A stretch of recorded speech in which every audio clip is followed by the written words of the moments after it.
वो तो आप भी जानते हैं, मैं भी जानता हूँ। जितना टेलीविजन पता चला, मीडिया में जितना पता चला उतना मुझे पता है, जितना आपको। और कोई बात जी? देखिए, जब हम लोग गौठान शुरू किए थे तो लोग इसको मजाक कर रहे थे, गोबर को राजकीय चिन्ह बनाने तक की बात कर दिया। जो गाय की राजनीति करते हैं वो लोग। अब हमारे सभी 10,000 से अधिक पंचायतों में हमारे गौठान के लिए स्वीकृति मिल गई। 8,500 से अधिक गौठान हमारे निर्मित हो चुके हैं। अब उसमें से कुछ जो ज़मीन है उसमें हम लोग रूरल इंडस्ट्रियल पार्क के रूप में डेवलप करेंगे। अभी भी आप देखेंगे कि केवल गौठान में हम वर्मी कंपोस्ट नहीं बना रहे हैं, वर्मी कंपोस्ट के अलावा भी दूसरे काम हमारे स्व सहायता समूह की बहनें कर रही हैं। जंगलों के क्षेत्र में लघु वनोपज से जुड़े हुए हमारे उसके प्रसंस्करण केंद्र बनते जा रहे हैं। तो इसको हम लोग उस प्रकार से डेवलप करेंगे कि गांव में रोजगार ज़्यादा से ज़्यादा मिल सके और रूरल इंडस्ट्रियल पार्क उसमें डेवलप हो। और अभी आपने देखा कि हम केवल उत्पादन की व्यवस्था नहीं कर रहे हैं बल्कि विक्रय की भी व्यवस्था कर रहे हैं। और सभी जिला मुख्यालय में हमारे सी मार्ट हमने खोले हैं, जिसका अच्छा प्रतिसाद मिल रहा है, लोग उसे एप्रिसिएट भी कर रहे हैं। और जो गांव में जो उत्पादन हो रहा है वो शहरों में बिक भी रहा है। तो इसको और बढ़ाने की आवश्यकता है। तो ज़्यादा से ज़्यादा रोजगार कैसे मिले लोगों को, इस दिशा में हमारी सरकार काम कर रही है। देखिए, आरक्षण के मामले में भारतीय जनता पार्टी का दोहरा चरित्र रहा है। पहली बात तो भारत सरकार ने जो चिट्ठी लिखी उसको वो दबा के बैठे रहे।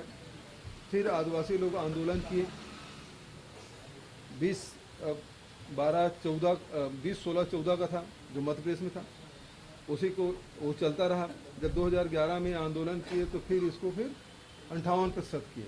58% 2011 में करने के 2012 में करने के बाद उसके बाद कमेटी बना दी, सीएस की कमेटी बना दी, ननकी राम कमेटी बनाई, लेकिन उसे हाई कोर्ट में कभी प्रस्तुत किया नहीं, केवल स्टे लेके काम चलाते रहे। तो कभी न कभी स्टे की सुनवाई होगी, लेकिन 12 से लेके 18 तक के उनको मौका मिला था, लेकिन उसमें उस दिशा में आगे क्या कार्रवाई की? हम आरक्षण जिसका जो हक है वो मिले, इसके हम पक्षधर हैं और उसके लिए लगातार हम लोग काम कर रहे हैं। आरक्षण लोगों को मिले, अनुसूचित जाति को मिले जितना उसकी जनसंख्या है, जनजाति को मिले जितनी उसकी जनसंख्या है, पिछड़े वर्ग को मिले जो मंडल आयोग ने सिफारिश की है, लोकसभा में जो पारित की है EWS के लिए वो मिले। और इसके लिए हमने नोटिफिकेशन किया, स्टे लिए। उसके बाद हमने क्या किया, हम हेड काउंट के लिए पटेल कमेटी बना दी। तो हम प्रयास कर रहे हैं, लेकिन उन्होंने क्या प्रयास किया, एक स्टे ले लिया, उसके बाद बैठे रहे। तो भारतीय जनता पार्टी ये बताए कि वो क्या चाहते हैं, उसका स्टैंड क्या है आरक्षण के मामले में, वो पहले क्लियर करें।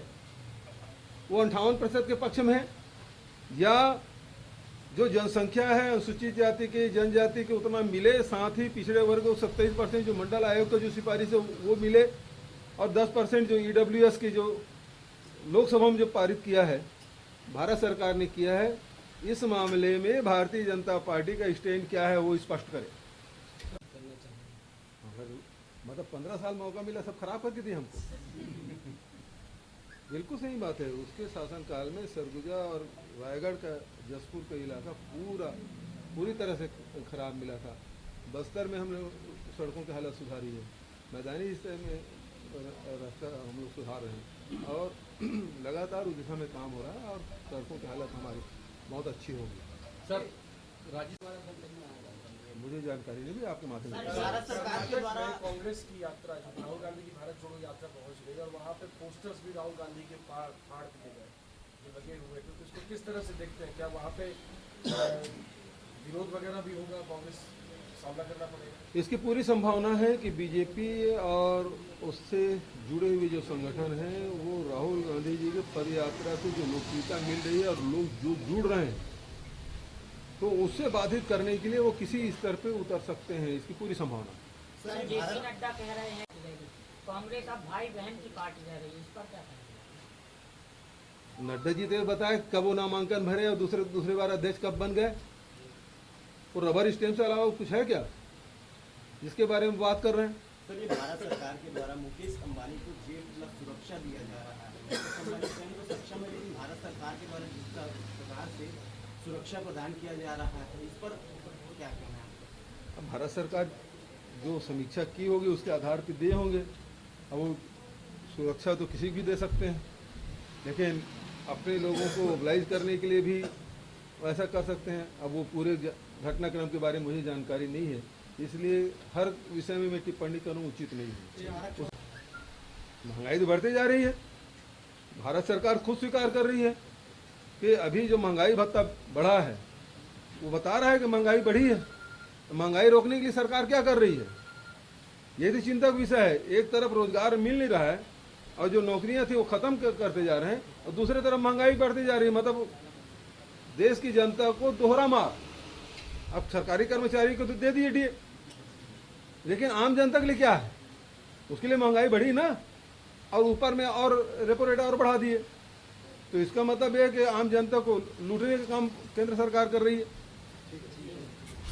राष्ट्रीय अध्यक्ष में खड़गे आ गए, खड़गे जी आ रहे हैं, दिग्विजय प्रस्तावक होंगे, अशोक गहलोत प्रस्तावक होंगे। छत्तीसगढ़ के लोग दिग्विजय सिंह के साथ ज्यादा कनेक्ट चाह रहे थे। अब शाम तक देखिए, आज नामांकन का आखिरी दिन है। जो सबके मन में जो कौतूहल और ये रहता है कि कौन बनेगा कैंडिडेट, तो वो सब चीज़ें हैं। और अच्छा लग रहा है कि लोकतांत्रिक ढंग से चुनाव हो रहे हैं। कौन कौन नामांकन भरते हैं ये अभी शाम तक के क्लियर हो जाएगा। उसके बाद फिर स्कूटनी होगी और उसके बाद फिर कौन मैदान में बसते हैं वो देखने की बात होगी। भारतीय जनता पार्टी में तो पता ही नहीं चला कि उसके राष्ट्रीय अध्यक्ष कब दोबारा बन गए। सर ये